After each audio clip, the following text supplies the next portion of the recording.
একটা ফুটবল বিশ্বকাপকে খেলাকে কেন্দ্র করে হিসাব লাগাও।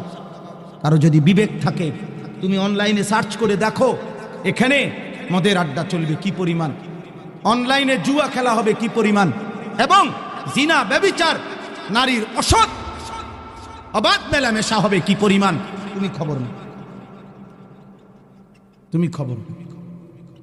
কাতার বিশ্বকাপে একটি অন্যতম বিতর্কের বিষয় ছিল, কাতার সরকার বিশ্বকাপের সময় ঘোষণা দিছিল মদের বোতল স্টেডিয়ামে খোলাভাবে খাওয়া যাবে না। এটা নিয়ে গোটা ইউরোপ প্রতিবাদ করছিল। অর্থাৎ আলোচ্য বিষয় ছিল যে মদের বোতল কি ঘরের ভিতরে খাইব না মাঠে খাইব। জি জি, ব্রাজিল বিশ্বকাপের সময় ওনারা নিজেরা হিসাব দিছিল। ব্রাজিলের কিছু জনগণ প্রতিবাদ করছিল যে আমরা অল্প আয়ের দেশ, এত বড় বিশ্বকাপ আয়োজন করলে আমাদের আর্থিক লস হবে।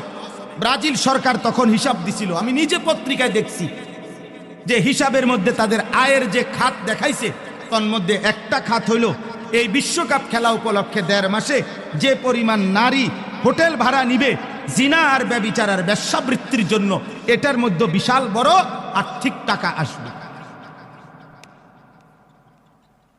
আমরা বুঝি না, আমরা চাঁদের দেশে থাকি না, আমরা পৃথিবীতে থাকি। বলো আমার একটা ছেলে ভাই, বলো বিবেক যদি থাকে আমার ভাই, বলো ব্রাজিল আর্জেন্টিনার সাথে আমাদের দিন ধর্মের কোনো সম্পর্ক আছে? আচ্ছা রাখেন, এটা বাদ দেন। আমাদের রাষ্ট্রের, আমার এই মাতৃভূমি বাংলাদেশের আর্থিক, সামাজিক, পরিবেশগত যেই কোনো উন্নয়ন অগ্রগতির সাথে ব্রাজিল আর্জেন্টিনার কোনো সম্পর্ক আছে? তো তাহলে আমি কেন ব্রাজিল আর্জেন্টিনা আমার প্রিয় হলো কেন? আমার একটা জিনিস বুঝাও, বাদ দাও আখেরাত, বাদ দাও ইসলামী দৃষ্টিকোণ। বাংলাদেশের উন্নয়নের ক্ষেত্রে, বাংলাদেশের আর্থিক, বাংলাদেশের সামাজিক, বলেন কি সেটা ভাই? দেশের রাষ্ট্রের উন্নয়নের ক্ষেত্রে একজন বলেন, একজন বিবেকবান চিন্তা করো ছেলেরা, যে এই যে ফিফা ফুটবল বিশ্বকাপের আয়োজন করে ওনারা বলুক এর দৃশ্যমান গোটা বিশ্ব মানবতার মানুষের উন্নয়নে এটার উদ্দেশ্য কি, যে মানুষের কি কল্যাণ হয় এর দ্বারা, এটা বলুক। কথা বুঝেন নাই? ওদেরকে বলতে বলেন মানবতার কি কল্যাণ, এতে মানুষের কি কল্যাণ? কোন কল্যাণ মনে হয় এটাতে? কি কল্যাণ? 3টা দেশে মিলে এবারের বিশ্বকাপ, 3 দেশেই 3টা উদ্বোধনী অনুষ্ঠান হবে। 3টা উদ্বোধনী অনুষ্ঠানেই পৃথিবীর সারা নর্তকীরা নাচবে। তাইলে ফুটবল খেলার সাথে নর্তকীর উলঙ্গ অর্ধ উলঙ্গ নাচের সাথে কি সম্পর্ক, আর এর দ্বারা মানবতার উন্নয়নের কি সম্পর্ক? বলেন, এটা কি চারিত্রিক উন্নয়ন হবে না আর্থিক উন্নয়ন হবে? কি হবে? কিছুই হবে, কিছুই গুনাহ। আর কি? আর কিছু গুনাহ, গুনাহ। আখিরাত বরবাদ হবে, আখিরাত বরবাদ। এই জন্য মদের আড্ডায় যাইও না, বা জুয়ার আড্ডায় যাইও না, নেশার আড্ডায় যাইও না। পচা জিনিস, আবর্জনা মানুষ ফেলে দেয়। এই জন্য যে ছেলেরা চরিত্র নষ্ট করছো, আখলাক নষ্ট করতেছ, একদিন ডাস্টবিনের ময়লার মতো এই সমাজ তোমাকে ছুঁড়ে ফেলে দিবে। তোমার দিকে কোনো কুকুর জানোয়ারও ফিরে চাইবে না, করে যা বেটা, বাদ দে বেটা, অসভ্য চরিত্রহীন বেটা, বাদ দে বেটা, বাদ দে। আল্লাহ আমাদেরকে হেফাজত করেন। ওয়ায়ুতি কুল্লাযী ফাদলিন ফাদলাহু। আল্লাহ তাআলা বলেন দুনিয়ার বিনিময় তো দেব সবকিছু উত্তম, আর আখিরাতে তোমার প্রতিটা নেক আমলের বিনিময়ে সর্বোত্তম বিনিময় জান্নাত দিয়ে দেব। ওয়া ইন তাওয়াল্লাউ, এবার আল্লাহ বলেন, নবী বলেন যদি মুখ ফিরাইয়া নাও আল্লাহর বিধান থেকে, ফা ইন্নী আখাফু আলাইকুম আযাবা ইয়াউমিন কাবীর, তাহলে আমি আল্লাহর পক্ষ থেকে তোমাদের জন্য কিয়ামতের ময়দানের কঠিন আযাবের ভয় করছি। হে আমার জাতি, এই মিথ্যা, চুরি, ডাকাতি, এই জিনা, এই ব্যভিচার, এই মদ, জুয়া, এই গান বাদ্য, মা বোনদের বেপর্দা জীবন, বেনামাজি জীবন, খোদার কসম আল্লাহ বলছে, আমার নবী আপনি বলেন আল্লাহর আযাব আসবে, আখিরাতের আযাব হবে, জাহান্নামের আযাব হবে। আপনারা বলেন ভাই, আমার এই শেষ কথা, আপনারা বলেন ইবলিস আল্লাহর কাছ থেকে বিতাড়িত হলো কেন? নাফরমানির কারণে। নূহ আলাইহিস সালামের কওম পানিতে ধ্বংস হলো কেন? আল্লাহর নাফরমানির কারণে। লূত আলাইহিসসালাম, হুদ আলাইহিসসালাম, শুআয়ব আলাইহিসসালাম, নমরুদ, ফেরাউন, কারুন, হামান, যুগে যুগে প্রত্যেক মানুষ নাফরমান। কেন ধ্বংস হইল? আল্লাহর নাফরমানির কারণে। অতএব পাপ নাফরমানি আমাদেরকে আল্লাহর আযাব নিয়ে আসবে। অতএব এই সমাজের যারা আছেন, আলহামদুলিল্লাহ, এতটা গরমে আপনারা এতটা কষ্ট করে বসছেন। সমস্ত ছেলেদের কাছে আমার শেষ অনুরোধ, আব্বা, শেষ আমার কথা, প্রত্যেকেই একটা নিয়ত করেন যে ফজরের নামাজ পড়ব। বলেন ইনশাআল্লাহ, বলেন ইনশাআল্লাহ। হাত নামান। আমার একটা কথা মনে নেই, ফজরের নামাজ হলো ভিত্তি। ফজরের নামাজ একজন মুমিনের বুনিয়াদ। ফজরের নামাজ একজন মুমিনের খুঁটি। এজন্য হাদিসে আছে, নবীজি বলছেন, ফজরের নামাজ পড়া মুনাফিকের জন্য কঠিন। বিশুদ্ধ হাদিস, ইমানদারের জন্য সহজ। এজন্য ফজরের মুসল্লি তার ঈমান মজবুত। আলহামদুলিল্লাহ, আলহামদুলিল্লাহ। হিম্মত করলে পারবেন। আপনার মোবাইলে অ্যালার্ম দেন, আপনি অ্যালার্মওয়ালা ঘড়ি কিনেন, আপনারা সবাই একজন আরেকজনকে ডাকেন, আল্লাহ বরকত দিবে, আল্লাহ তৌফিক দান করেন। গুনাহ ছাড়েন। এবং শুরুতে বলছি, আবারও মনে করিয়ে দিচ্ছি, নিজেদের স্ত্রী, ছেলে মেয়ের ঈমান, আমল, আখলাক, চরিত্রের নজর দেন। বাবারা, মানুষের চর্চা করেন, মানুষের পরিচর্যা করেন, মানুষ বানান। শুধু আসবাব আর ফার্নিচার, শুধু খাট আর বিল্ডিং নয়, মানুষের পরিচর্যা জরুরি। কার? মানুষ। মাদ্রাসা সেটা করে, মাদ্রাসা মানুষ বানায়, আখিরাত চিনা, আল্লাহ চিনা। বিল্লাহি মিনাশ শাইতানির রাজিম। বিসমিল্লাহির রহমানির রহিম।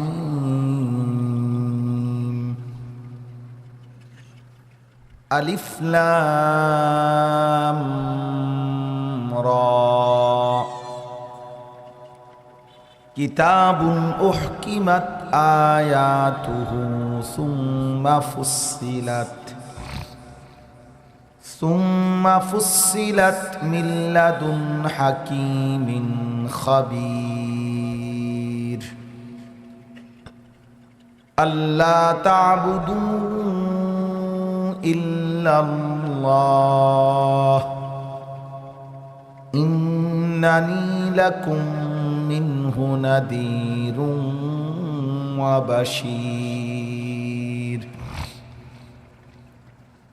ওয়া আনিস্তাগফিরু রাব্বাকুম সুম্মা তুবু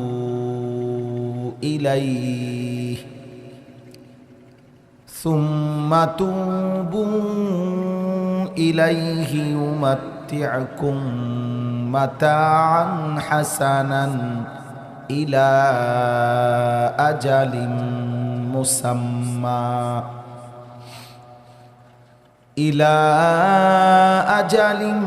মুসাম্মা ওয়া ইউ'তি কুল্লা যী ফাদলিন ফাদলাহ। ওয়া ইন তাওয়াল্লাউ ফাইন্নী আখাফু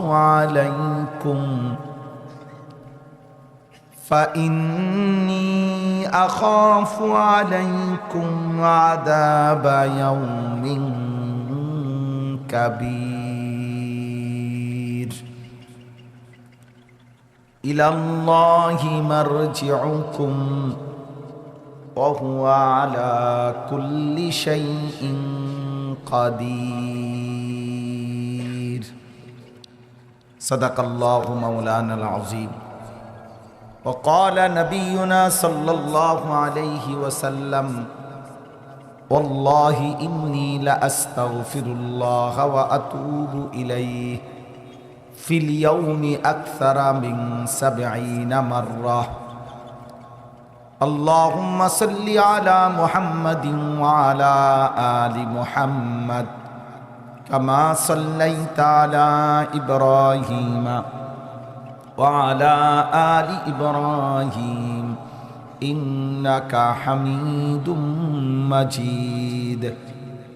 اللهم بارك على محمد وعلى آل محمد كما باركت على إبراهيم وعلى آل إبراهيم إنك حميد مجيد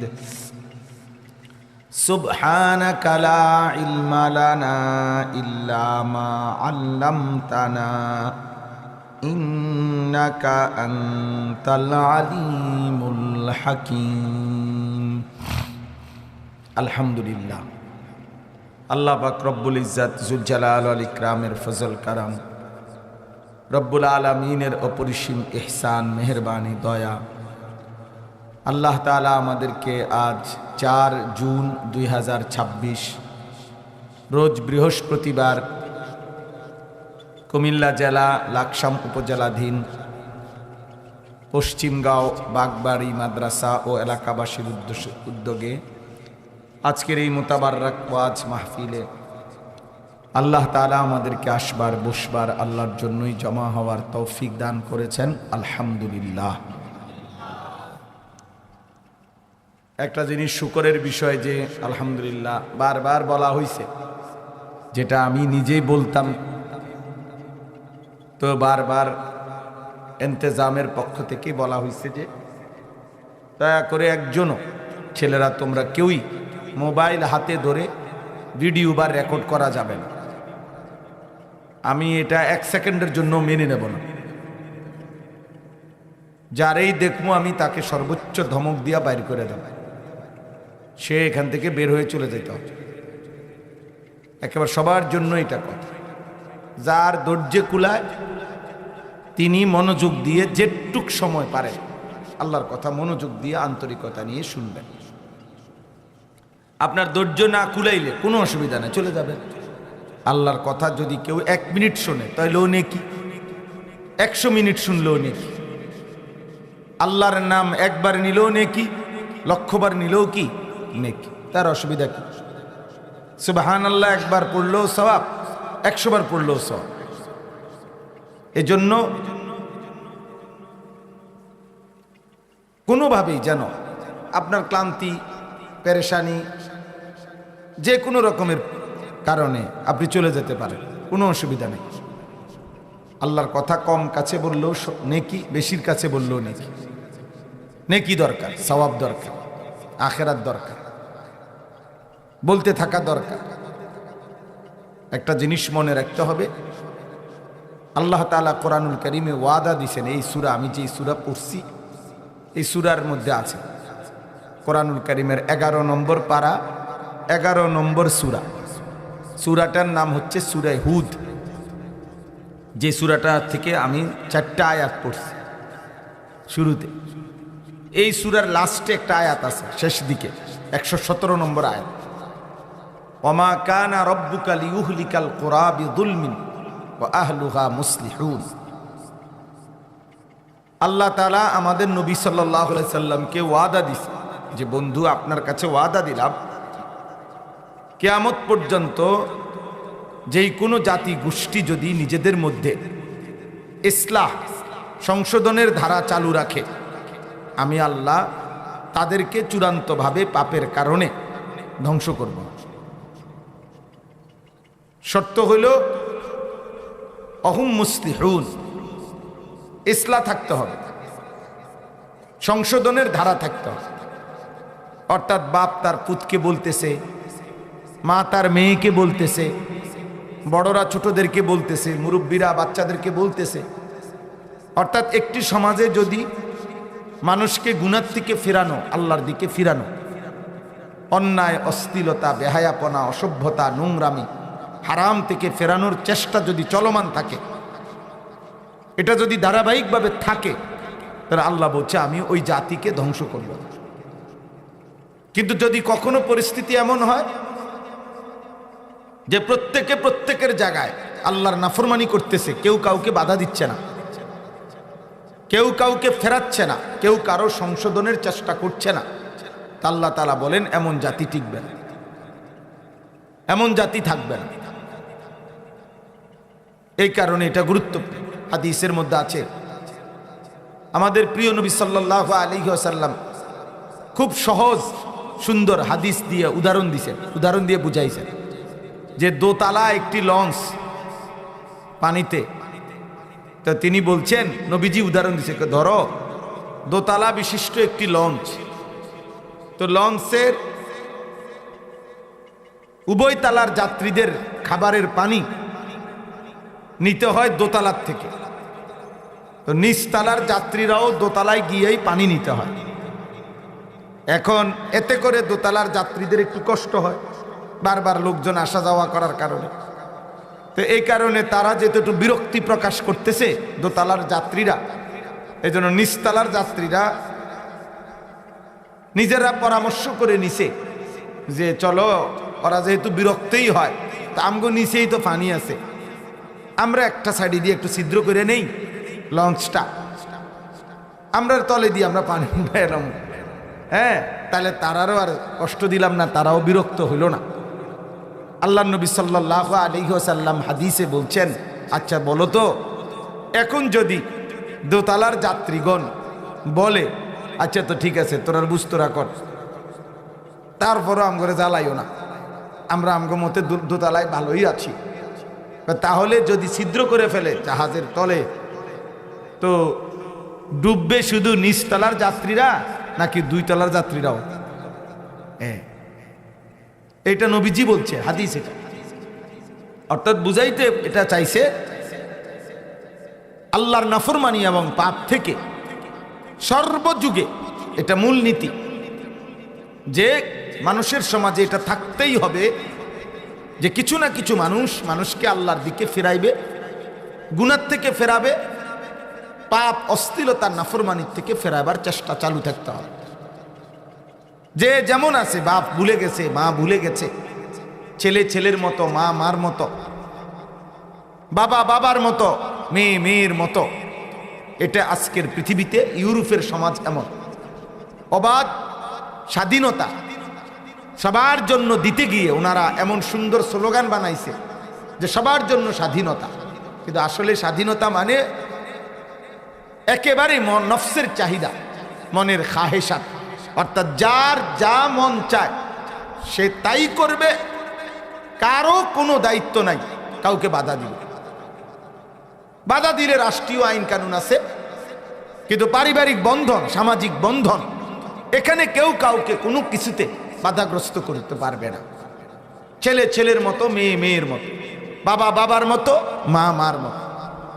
আপনারা বিশ্বাস করেন, একজনও যদি বিবেকবান বুঝেন, তাহলে সমাজের চিত্র হলো প্রতিনিয়ত অত্যন্ত দূর থেকে স্লো পয়জন সূক্ষ্মভাবে আমাদের সমাজের বড় একটি ক্ষতিকর যে বিষয়টার কাজ চলতেছে, সেটা হলো পারিবারিক বন্ধন।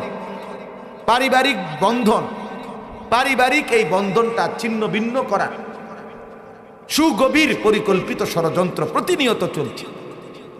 অর্থাৎ বাবা মা ছেলে মেয়ে প্রত্যেকেই বাঁধনহারা। আপনি এইখানে যে ছেলেগুলো যাদের চুলগুলো মুশরিক এবং বেঈমানের মতো, আপনারা এদের একটা ছেলেকে জিজ্ঞেস করেন, ওই যে ও এখনই চুল ঠিক করতেছে, ওরে জিজ্ঞেস করেন, না না আব্বা মাথা নোয়াও কেন, মাথা নোয়াও কেন? মাথা নোয়াইলে তো আর তুমি এটা অসত্য হয়ে যাবে না, তুমি তো আর এখন চুল ফালাই দিতে পারতা না, তাহলে আর মাথা নোয়াইয়া লাভ কি? কিন্তু আমার কথা হলো, হাসেন না, কথাটা বুঝেন। আমি বুঝানোর জন্য বলতেছি যে একটা ছেলেকে জিজ্ঞেস করেন, ওরে জিজ্ঞাসা করেন, আব্বা যে তোমার এই চুল রেখে তুমি নিজেকে কি বুঝাইতে চাইতেছ?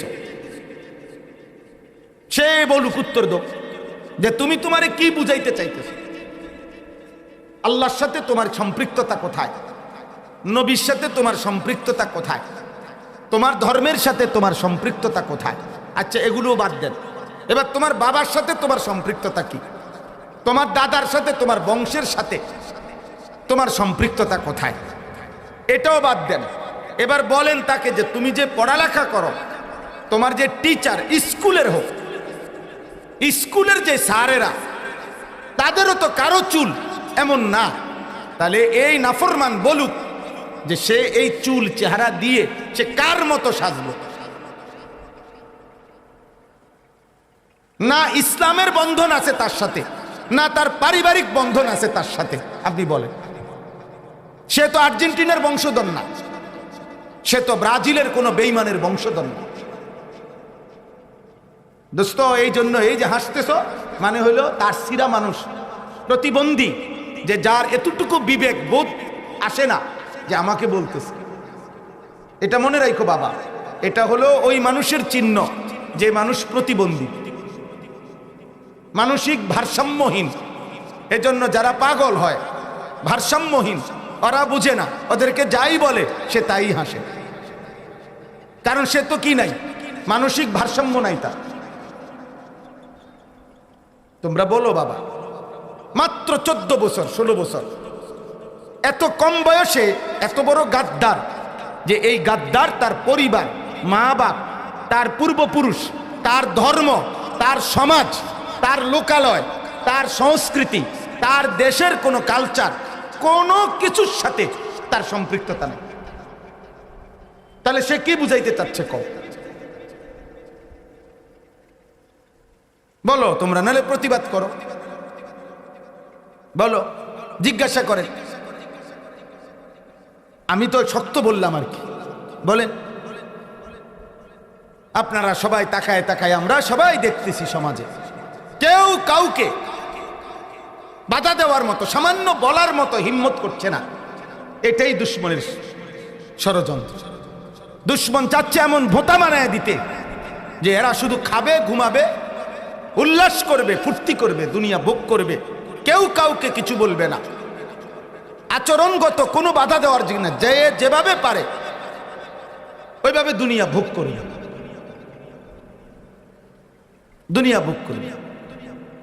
হ্যাঁ, এই আধুনিক বিশ্বের পশ্চিমা ইউরোপের স্লোগান কি? আধুনিক স্লোগান হলো, ইউরোপ চাচ্ছে পৃথিবীর মানুষকে কথা বুঝাইতে যে আপনার কোনো কিছুর কোনো মালিকানা আপনার নাই, কিন্তু আপনার কোনো বিষয়ে কোনো দুঃখ নাই।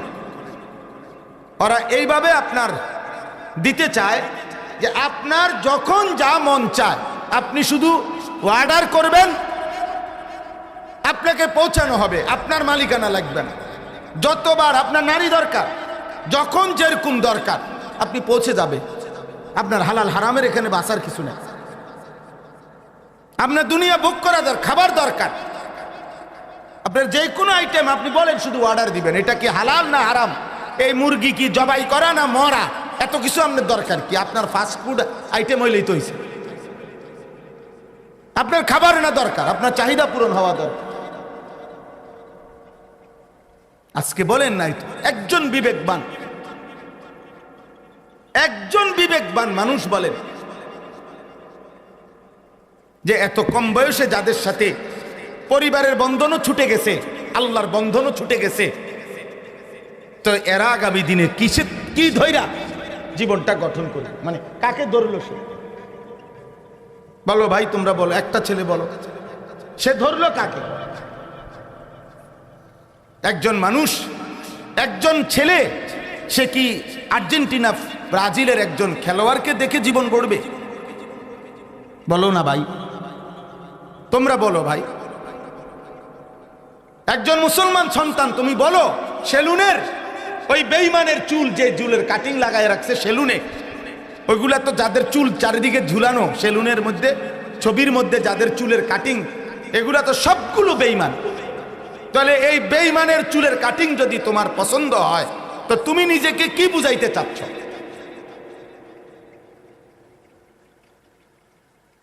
আমার কথা ক্লিয়ার কও, যে তুমি কি বলতে চাচ্ছ?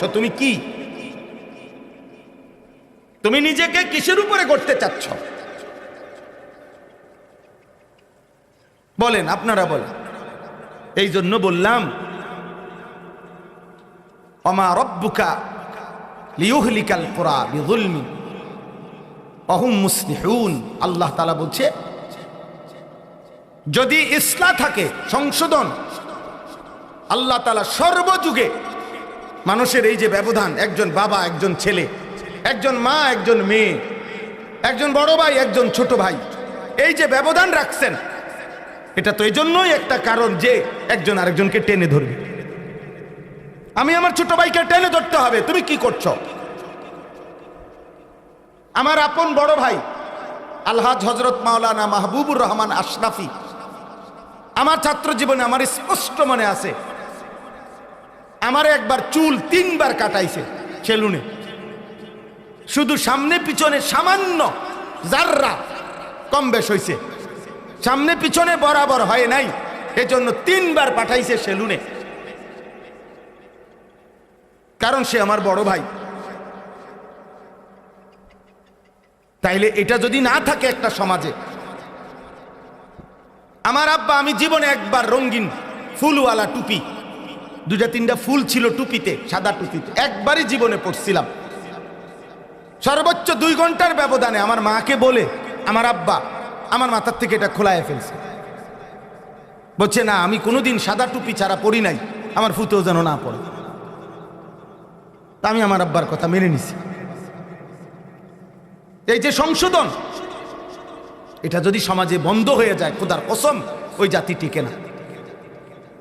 ওই জাতি জঙ্গলি জানোয়ার, কুকুর বিড়াল হয়ে যাবে একদিন সমাজ, একদিন অসভ্যদের। একদিন এই সমাজ, আমরা সেই সমাজে ছেলেরা বাবা বসবাস করছো যে সমাজে 8 বছরের মেয়ের নিরাপত্তা নাই। তোমরা মনে করো না তোমরা সবাই সুখে আছো। হ্যাঁ হ্যাঁ, এই অসভ্যতা, এই অস্থিরতা, এই নারী দেখা, ছবি দেখা, মোবাইলের অস্থিরতা, এক এক ছেলে পেলে রাত্র দিন উলঙ্গ অশ্লীল ছবি দেখতে দেখতে এক এক ছেলের ভিতরটা কুত্তার মতো হয়ে রয়েছে, কুত্তার মতো, যে চাচ্ছে সামনে যা পাবে ছিঁড়া খাইয়া ফেলবে। কুত্তার মতো স্বভাব হয়ে আছে, শুধু পারতেছে না দুনিয়াটা ছিঁড়ালাই বসে, যদি সুযোগ পাইতো ছিঁড়ে ফেলতো সব। বুঝেন নাই কথা? এই জন্য বললাম সংশোধনের ধারা বন্ধ হয়ে গেলে, কোরআনে আছে আল্লাহ তাআলা বলছেন বনি ইসরাইলের যুগে মুসা নবীর উম্মত প্রথম সবাই নেককার ছিল। মুসা নবীর ইমানদার উম্মত যারা, ইমানদারদের কথা বলতেছি, বনি ইসরাইলের। কিছুদিন পরে যখন কিছু মানুষ পাপ করা শুরু করলো, বিভিন্ন পাপ, তো তাদের যারা নেককার, হাদিসে আছে তাদের মধ্যে যারা নেককার তারা তাদেরকে বাধা দিত। কিন্তু আরো কিছুদিন যাওয়ার পর যখন দেখতেছিল যে নাফরমানরা কোনোভাবেই পাপ ছাড়ে না, তখন নেককাররাও, নবীজি বলেন, তখন নেককাররাও ধীরে ধীরে তাদের সাথে মিশে গেল এবং তাদের সাথেই খাইতে লাগলো, পড়তে লাগলো, চলতে লাগলো, ফিরতে লাগলো, আর তাদেরকে নিষেধ করে না। কোরআনে সেই আয়াত আছে, কানু লা ইয়াতানাহাউনা আম মুনকারিন ফাআলুহু লাবিসা মা কানু ইয়ামালুন। আল্লাহ তাআলা বলেন প্রতিনিয়ত গুনাহ করা সত্ত্বেও ওরা আর কাউকে নিষেধ করে না। আল্লাহ তাআলা বলেন একদিন আমি আল্লাহ এই নেককার যারা অথচ বাধা দেয় না পাপীদেরকে, খোদার কসম আল্লাহ বলেন একদিন আমি উভয় দলকেই আমার আযাব দিয়ে ধ্বংস করে দিলাম।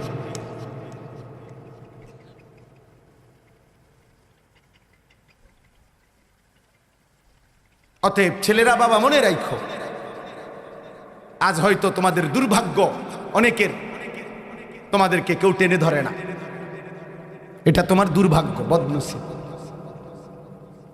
এটা বদনসিব। কোনো ছেলের জীবনে, কোনো মেয়ের জীবনে, কোনো মানুষের জীবনে সবচেয়ে বড় লানত, অভিশাপ তার জীবনের, যে সে এমন একজন অভিভাবক পায় নাই যে তাকে আল্লাহ চিনাবে, যে তাকে ধরে ধরে গুনাহ থেকে ফিরাবে, যে তাকে মজবুত করে সে চাইবে। আল্লাহর নবী বলছেন, আমি চোখে দেখছি, আল্লাহর নবী বলছেন যেরকম আলোর মধ্যে, আগুনের মধ্যে পোকা, সাদা সাদা ফোক আছে না একগুলা, আগুনের সামনে উড়ে উড়ে আইসা পড়ে, তো আল্লাহর নবী এটা উদাহরণ দিয়ে বলছে, আগুনের সামনে যেরকম সাদা সাদা পোকা এসে পড়ে, নিজের জীবন নিজে দিয়ে দেয়। আমি যখন মক্কার জমিনে দাঁড়াইছি সেদিন আমি দেখতেছিলাম মানুষগুলো যেন জাহান্নামের আগুনে এরকম নিজে নিজে ঝাঁপায় ঝাঁপাইয়া পড়তেছে। আর আল্লাহর নবী বলেন সেদিন আমি এই মক্কার জমিনে দাঁড়িয়ে একটা একটা মানুষকে চেয়েছি আমার একটা একটা উম্মতকে চেয়েছি কোমরে জড়াইয়া ধরে ধরে জাহান্নামের